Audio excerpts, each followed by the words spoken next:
Hello everyone, स्वागत है आप लोग का हमारे यूट्यूब चैनल में। आशा करते हैं आप लोग की तैयारी अच्छा चल रही होगी। तो आज हम लोग देखने वाले हैं आर्मी जीडी प्रैक्टिस सेट सामान्य विज्ञान के लिए। ठीक है, तो आज 15 प्रश्न रहने वाला है, तो आप लोग अच्छा से इसे देखिए और तैयार कर लीजिए। तो चलिए हम बताना स्टार्ट करते हैं। तो पहला क्वेश्चन है, विद्युत शक्ति की इकाई है, यानी कि विद्युत शक्ति का मात्रक बताना है। तो आप लोग को मालूम है तो कमेंट में कमेंट कर दीजिए। तो चलिए इसका आंसर हम बताते हैं। ऑप्शन सी हो जाएगा राइट। ठीक है, वाट। तो विद्युत शक्ति का ऐसा ही मतलब क्या हो जाता है, वाट। ठीक है, चलिए अगला प्रश्न की ओर चलते हैं। अगला प्रश्न देखते हैं क्या है। अगला प्रश्न है, विद्युत ध्वनि का वेग हवा में किस पर निर्भर नहीं करता है। ऑप्शन ए हवा का तापमान, ऑप्शन बी हवा का दाब पे, ऑप्शन सी हवा का घनत्व और ऑप्शन डी इनमें से कोई नहीं। तो चलिए इसका आंसर हो जाएगा बी इज राइट, हो जाएगा हवा के दाब पे। ठीक है, ध्वनि का वेग, आप लोग हवा के दाब कितना भी रहे, हवा ध्वनि का वेग पे कोई प्रभाव नहीं पड़ेगा। ठीक है, तो आप लोग याद रखिएगा कि ऑप्शन बी हवा के दाब हो जाएगा आंसर। 18 नंबर प्रश्न देखिए, यानी कि थर्ड नंबर प्रश्न क्या है। थर्ड नंबर प्रश्न है, सूर्य ग्रहण सूर्य ग्रहण तब होता है जब क्या ऑप्शन निर्भर करेगा। ठीक है, तो ऑप्शन देखिए क्या है। जब चंद्रमा पृथ्वी के बीच कोई कृत्रिम उपग्रह आ जाए, या आसमान के बादल छा जाए, या चंद्रमा सूर्य और पृथ्वी के बीच आ जाए, या पृथ्वी सूर्य और चंद्रमा के बीच आ जाती है। तो इसका हो जाएगा क्या, इस सिचुएशन हो जाएगा जब चंद्रमा सूर्य और पृथ्वी के बीच आ जाए तो क्या लग जाता है, सूर्य ग्रहण लग जाता है। तो याद रखिएगा ऑप्शन सी, क्या चंद्रमा सूर्य और पृथ्वी के बीच आ जाता है तब क्या लगता है, सूर्य ग्रहण। देखिए 19 नंबर प्रश्न, यानी कि चौथा नंबर इस क्लास का प्रश्न देखिए क्या है। चौथा नंबर प्रश्न हो जाएगा, पुल निर्माण के लिए किसका प्रयोग किया जाता है। ऑप्शन ए बलुई पत्थर, ऑप्शन बी चुना पत्थर और option C concrete, option D none. तो इसका पुल निर्माण के लिए हम लोग चुना पत्थर यानी कंक्रीट का प्रयोग करते हैं। याद रखिएगा क्या, पुल निर्माण के लिए कंक्रीट का इस्तेमाल किया जाता है। अगला प्रश्न देखिए, अगला प्रश्न क्या है। अगला प्रश्न है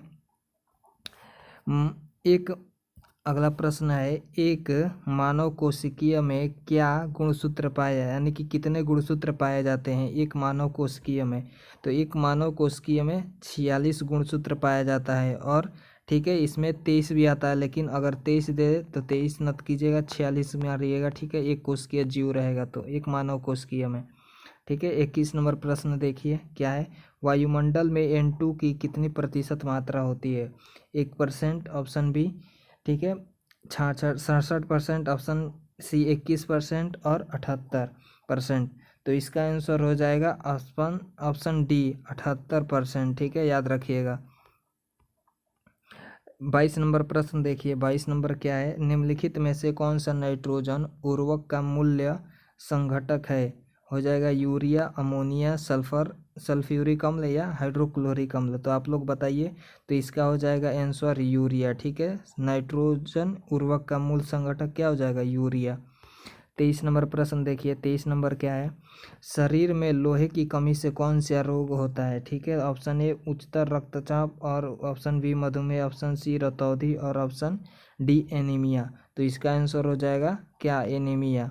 लोहे की कमी से क्या हो जाता है, एनीमिया रोग। ठीक है, याद रखिएगा, एनीमिया हो जाएगा आंसर। चलिए 24 नंबर प्रश्न देखिए, 24 क्या है, निम्नलिखित में से कौन सा स्रोत अनधिकृत है। ऑप्शन ए जंगल, ऑप्शन बी वन जीव, ऑप्शन सी पानी और ऑप्शन डी कोयला भंडार। तो इसका हो जाएगा अनधिकृत में क्या, कोयला भंडार हो जाएगा अनधिकृत। 25 नंबर प्रश्न देखिए, 25 क्या है, 25 नंबर है, निम्नलिखित में से कौन सा पदार्थ प्रदूषण के लिए जिम्मेदार है। ऑप्शन ए धुआं, ऑप्शन बी कार्बन डाइऑक्साइड और ऑप्शन सी सल्फर डाइऑक्साइड और ऑप्शन डी इनमें उपयुक्त सभी। यानी कि पदार्थ को प्रदूषित करने के लिए कौन सा जिम्मेदार है, ऑप्शन डी हो जाएगा उपयुक्त सभी। तीनों इसमें ऑप्शन जिम्मेदार है। ठीक है, धुआं भी है, कार्बन डाइऑक्साइड और सल्फर डाइऑक्साइड भी है। तो याद रखिएगा क्या, ये तीनों ऑप्शन याद रखिएगा। चलिए देखिए 26 नंबर प्रश्न है। 26 नंबर कह रहा है, वाट वाट वाट यानी कि वाट सबसे छोटी कोशिका है? ऑप्शन ए माइक्रोप्लाज्मा और ऑप्शन बी लाल रक्त कोशिका, ऑप्शन डी सी तंत्र कोशिका और ऑप्शन डी याक।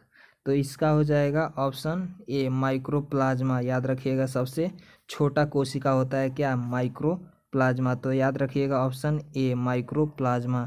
चलिए 27 नंबर प्रश्न देखते हैं। 27 नंबर प्रश्न क्या है? 27 नंबर प्रश्न है सबसे बड़ा स्तनपायी जीव कौन सा है? ऑप्शन ए चमगादड़, ऑप्शन बी शेर और ऑप्शन सी हाथी और ऑप्शन डी ब्लू व्हेल मछली। तो इसका आंसर हो जाएगा क्या? ब्लू व्हेल मछली सबसे बड़े स्तनपायी जीव होती है जो कि ब्लू व्हेल मछली हो। तो याद रखिएगा क्या? D option. चलिए 28 नंबर प्रश्न देखिए। 28 नंबर क्या है? 28 नंबर है कौन सा एक पुनः निर्माण होने वाला ऊर्जा स्रोत है? ऑप्शन ए पानी, ऑप्शन बी खनिज पदार्थ और ऑप्शन सी पेट्रोलियम पदार्थ, ऑप्शन डी कोयला। तो पुनः निर्माण होने वाला ऊर्जा स्रोत कौन सा हो जाएगा इसमें? पानी को पुनः निर्माण होने वाला ऊर्जा स्रोत कहते हैं, ठीक है, याद रखिएगा ऑप्शन ए। चलिए 29 नंबर प्रश्न देखिए। 29 है एक जनरेटर एक यंत्र है जो कौन सा उत्पन्न करता है, यानी कि कौन सा ऊर्जा उत्पन्न करता है? ऑप्शन ए प्रकाश ऊर्जा उत्पन्न करता है, बी ऊष्मा ऊर्जा, या ऑप्शन सी विद्युत ऊर्जा को, या ऑप्शन डी यांत्रिक ऊर्जा को। तो इसमें ऊर्जा क्या? विद्युत जनरेटर विद्युत ऊर्जा को उत्पन्न करता है, ठीक है, और डायनेमो यांत्रिक ऊर्जा को उत्पन्न करता है। तो आप लोग याद रखिएगा जनरेटर यंत्र क्या है? जो विद्युत ऊर्जा उत्पन्न करती है। चलिए 30 नंबर प्रश्न देखते हैं। 30 नंबर क्या है? 30 नंबर आप लोग को स्क्रीन पे दिख रहा होगा। भारत में के सैटेलाइट लॉन्च पैड कहाँ स्थित है? यानी कि भारत का सैटेलाइट जहाँ से लॉन्च किया जाता है वो कहाँ स्थित है? श्रीहरिकोटा पे, या अहमदाबाद में, या थुम्बा में, या देहरादून में? तो अगर आप लोग को ये वाला प्रश्न बहुत ही इम्पोर्टेंट है, आप लोग याद रखिएगा, तो इसका आंसर हो जाएगा श्रीहरिकोटा, ठीक है, याद रखिएगा उड़ीसा में स्थित है श्रीहरिकोटा। यहीं से सैटेलाइट लॉन्च पैड लॉन्च किया जाता। तो याद रखिएगा ऑप्शन ए राइट हो जाएगा, श्रीहरिकोटा। चलिए इतना ही प्रश्न था। तो 15 क्वेश्चन हम लोग देख चुके हैं। अगर आप लोग को अच्छा लगा तो आप लोग लाइक कर दीजिएगा और दोस्तों में शेयर कर दीजिए ताकि उनको भी हेल्प मिल सके, ठीक है। तो चलिए चैनल पर नए हैं तो सब्सक्राइब भी करके जाना, ठीक है। मिलते हैं अगले वीडियो में, तब तक के लिए जय हिंद। और अपने आप को जांचते रहिएगा कि 15 में कितना हम सही किए हैं। मिलते हैं अगले वीडियो में।